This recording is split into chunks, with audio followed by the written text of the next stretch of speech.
Hello everyone. तो आज का फिजिक्स में टॉपिक है electric field at a point on the equatorial line of an electric dipole. हमें इलेक्ट्रिक फील्ड फाइंड करना है इलेक्ट्रिक डाइपोल के कारण उसके इक्वेटोरियल लाइन में, या फिर कह सकते हैं हमें विद्युत द्विध्रुव के कारण निरक्षीय स्थिति में विद्युत क्षेत्र निकालना है। निरक्षीय स्थिति मतलब उसके परपेंडिकुलर, द्विध्रुव डाइपोल के परपेंडिकुलर कंडीशन। तो देखिए इसका डायग्राम देखते हैं। तो हमारा ये डायग्राम है, देखिए ये डाइपोल है, द्विध्रुव है ए बी। डाइपोल मतलब जिसमें दो पोल, दो चार्जेस होते हैं, दो आवेश होते हैं जो मैग्नीट्यूड में, परिमाण में तो समान होते हैं लेकिन नेचर में अपोजिट होते हैं, एक माइनस और एक प्लस, और इनका मिडिल पॉइंट O है। इनके बीच की डिस्टेंस 2L है, तो ये L और ये L। अब इसकी निरक्षीय स्थिति में इक्वेटोरियल पोजीशन में हमको इलेक्ट्रिक फील्ड फाइंड करना है। तो हमने इसके परपेंडिकुलर, O से परपेंडिकुलर एक लाइन ड्रॉ की है, एक लाइन खींचिए, यहाँ पे पॉइंट P है। O से P की जो डिस्टेंस है, दूरी है, वो R है। अगर हमारे दो चार्ज हैं, दो आवेश हैं, तो इनके कारण विद्युत क्षेत्र, इलेक्ट्रिक फील्ड भी दो होंगे। तो आपने पढ़ा है अगर चार्ज आवेश प्लस का होता है तो उसके कारण इलेक्ट्रिक फील्ड बाहर को होता है। तो प्लस आवेश के कारण इलेक्ट्रिक फील्ड की डायरेक्शन, दिशा बाहर को है E1, और माइनस आवेश के कारण इलेक्ट्रिक फील्ड, विद्युत क्षेत्र अंदर को होता है, तो उसके कारण दिशा अंदर को है E2। जहाँ पे हमको इलेक्ट्रिक फील्ड फाइंड करना है, निकालना है, O से P की जो डिस्टेंस है वो R है। तो यहाँ पे अगर हम पाइथागोरस थ्योरम लगाते हैं, पाइथागोरस प्रमेय लगाते हैं, तो ये L हो गया बेस, ये परपेंडिकुलर हो गया R। तो ये हाइपोटेनस हमारी हो जाएगी √R² प्लस L²। सेम ये भी इसलिए क्योंकि ये एक जैसे ही त्रिभुज हैं, एक जैसे ट्रायंगल। अब जब हमारे दो चार्ज के कारण इलेक्ट्रिक फील्ड दो आए हैं, एक E1 और एक E2, तो अगर हम देखते हैं इस लाइन को, अगर हम यहाँ से ड्रॉ करते हैं, तो अगर हम यहाँ पे का एंगल थीटा मानते हैं, सेम ऐसे यहाँ का एंगल भी अगर थीटा मानते हैं, ये सॉरी थीटा, तो अगर ये थीटा है तो ये एंगल भी थीटा होगा। आपने ये मैथमेटिकल रूल पढ़ा होगा। तो अब हम क्या करेंगे, आपने पिछली क्लासों में पढ़ा है, अगर कोई भी सदिश राशि, कोई भी वेक्टर क्वांटिटी अगर ऐसे थीटा एंगल पर होती है तो उसके दो कंपोनेंट होते हैं, दो घटक होते हैं। एक हॉरिजेंटल कंपोनेंट, क्षैतिज घटक होता है, और एक वर्टिकल कंपोनेंट, ऊर्ध्वाधर घटक होता है। ऊर्ध्वाधर, अगर ये थीटा एंगल पे है, ऐसे अगर हम ट्राइंगल बनाएंगे तो उसमें थीटा का रूल लगेगा। जो क्षैतिज घटक आएगा, जैसे अगर ये F के लिए दिखा रहे हैं, फोर्स के लिए, तो क्षैतिज घटक इसका आ जाएगा F cos थीटा, और जो ऊर्ध्वाधर घटक इसका आ जाएगा F sin थीटा। तो ये केवल समझाने के लिए बताया है। तो वैसे ही सेम यहाँ पे भी है, जो इलेक्ट्रिक फील्ड, विद्युत क्षेत्र है E1, वो थीटा एंगल बना रहा है, तो उसके दो घटक होंगे, एक cos थीटा और एक sin थीटा। तो ये वाला घटक जो हो जाएगा, ये क्षैतिज घटक है, तो E1 का जो क्षैतिज घटक यहाँ पे आ जाएगा, ये E1 cos थीटा आ जाएगा। ये क्षैतिज घटक हो गया। ये ऊपर को इसका ऊर्ध्वाधर घटक हो गया, तो इसमें ऊर्ध्वाधर में हम लिख देंगे E1 sin थीटा। तो ये E1 के दो घटक हो गए। इसको मैंने थोड़ा दूर अभी इसलिए लिखा है क्योंकि E2 के लिए भी क्षैतिज घटक यहीं इसी लाइन में आएगा, इसलिए थोड़ा दूर लिखा दिया। अब देखिए जो E2 है, E2 भी ऐसे तिरछा है, ये देखिए ऐसे करके, तो इसके भी दो घटक, इधर को क्षैतिज वाला बनेगा, इसको इधर को ऊर्ध्वाधर वाला बनेगा, ऐसे करके। तो देखिए ये वाला जो E2 का घटक बनेगा, ये क्षैतिज बनेगा, तो E2 cos थीटा इसकी लाइन में आएगा। सेम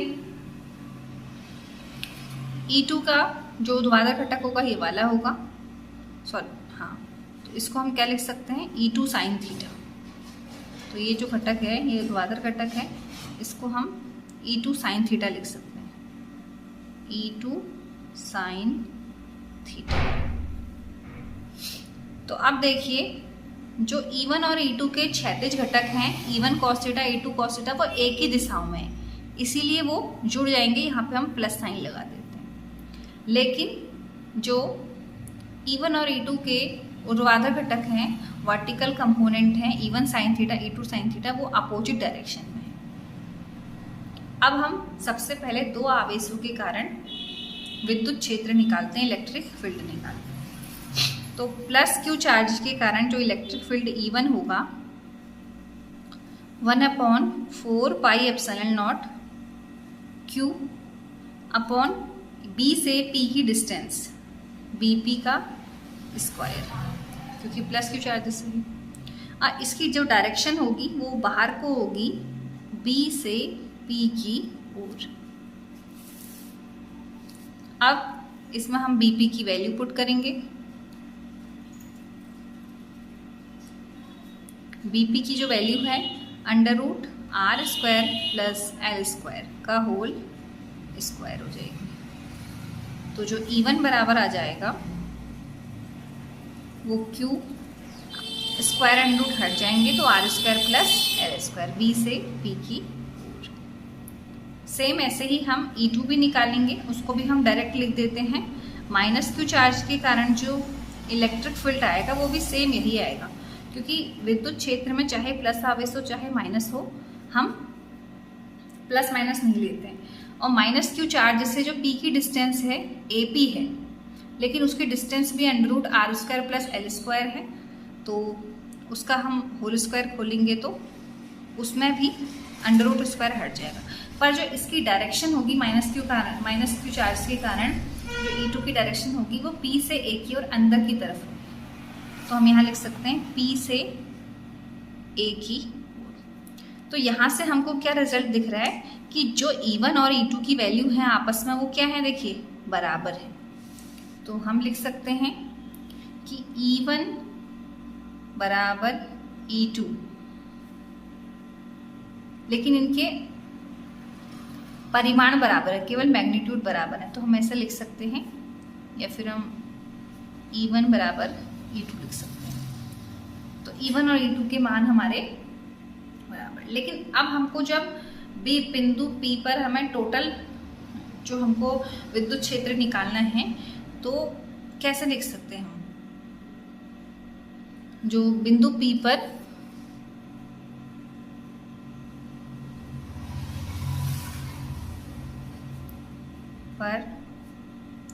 कुल विद्युत क्षेत्र या फिर electric field at point P, तो जो E होगा वो जो चार घटक आए हैं, चार कंपोनेंट आए हैं, E1 cos theta, E2 cos theta, E1 sin theta, E2 sin, इन सबके योग के बराबर होगा। लेकिन देखिए जो क्षैतिज घटक हैं वो तो जुड़ जा रहे हैं, इसलिए हम उनको जोड़ देंगे। ऐसे देखिए जो क्षैतिज घटक हैं वो तो जुड़ जा रहे हैं, इसलिए इनको हम जोड़ देंगे। लेकिन जो ऊर्ध्वाधर घटक है डायग्राम में देखिए E1 sin थीटा और E2 sin थीटा, वो अपोजिट डायरेक्शन में, तो अपोजिट डायरेक्शन में तो इनको हम जोड़ेंगे नहीं, इनको हम घटाएंगे। तो यहाँ पे हम लिख सकते हैं E1 sin theta minus E2 sin theta. ये थोड़ा छोटा हो गया। अब देखिए क्या करेंगे हम, E1 E2 के मान बराबर हैं, तो E1 E2 दोनों की जो हमें, अगर E1 E2 की जो हमें भी E1 लिख देंगे, तो आप यहाँ पे लिख सकते हैं E1 बराबर E2, तो ये हो जाएगा 2E1 cos थीटा प्लस जो E1 sin थीटा है, और यहाँ पे भी हम E2 की sin थीटा की जो हमें E1 लिख देंगे, E1 sin थीटा, क्योंकि E1 E2 बराबर है। तो देखिए दोनों विपरीत दिशाओं में हमने इसलिए घटाया, और E1 और E2 के मान बराबर हैं, तो ये अगर हम घटाएंगे E1 E2 के मान बराबर हैं, तो ये एक दूसरे को कैंसिल कर देंगे। तो ये तो हमने मैथमेटिकली कैलकुलेशन की, लेकिन हम डायग्राम से हमें ये बात समझ में आ रही है कि जो E1 और E2 के ऊर्ध्वाधर घटक है, E1 sin थीटा और E2 sin थीटा, वो दोनों विपरीत दिशाओं में हैं। तो विपरीत दिशाओं में हम उसे घटाएंगे। घटाने पे अभी हमने देखा कि E1 और E2 के मान हमारे बराबर आए थे, तो इनके मान बराबर आए थे, तो जब हम इन्हें घटाएंगे तो एक दूसरे को कैंसिल कर देंगे। तो जो P पर जो इलेक्ट्रिक फील्ड आएगा, विद्युत क्षेत्र आएगा, वो केवल क्षैतिज घटकों के कारण आएगा, हॉरिजॉन्टल कंपोनेंट के कारण आएगा। तो जो E बराबर टोटल आएगा ना, वो E1 cos theta plus E2 cos theta, मतलब जो E बराबर आएगा वो केवल इनके कारण आएगा। ये देखिए जूम कर दें। अब हम क्या करते हैं, E1 का मान रख देते हैं।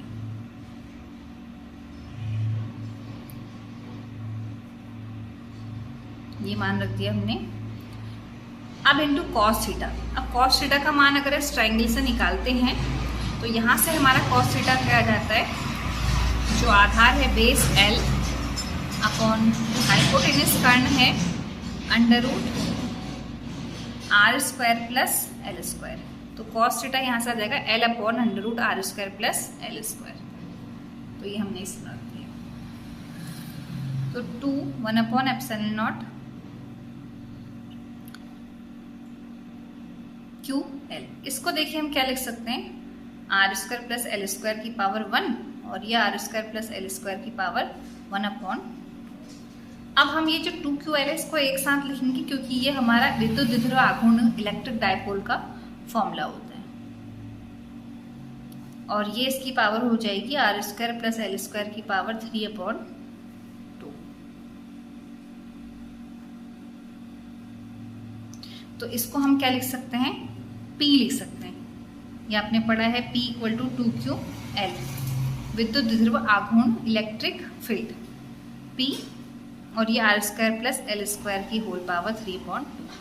तो इससे पहले हमने जो विद्युत द्विध्रुव की अक्षीय स्थिति पढ़ा था तो वहां पे भी हमने यहाँ इसके बाद क्या किया था कि जो हमारी O से P की डिस्टेंस R है वो L के कंपैरिजन में बहुत बड़ी होगी। ये देखिए जितना बड़ा हम दिखा रहे हैं ये L और 2L उतना बड़ा नहीं होगा।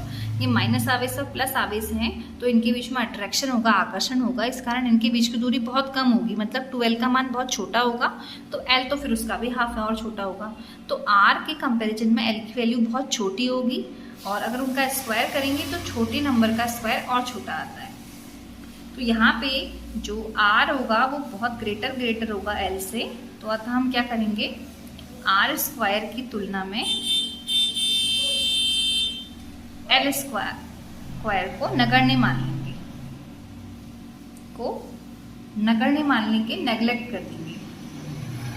नगण्य आप यहाँ लिख दिया मैंने, मानने पर मतलब उसको हम छोड़ देंगे, नेगलेक्ट कर देंगे। तो यहाँ पे जो फॉर्मूला आ जाएगा E बराबर 1/4 pi epsilon not P upon, अगर हम L स्क्वायर को छोड़ देंगे तो R स्क्वायर की पावर 3/2 हो जाएगी और फिर 2 से 2 कट जाएगा।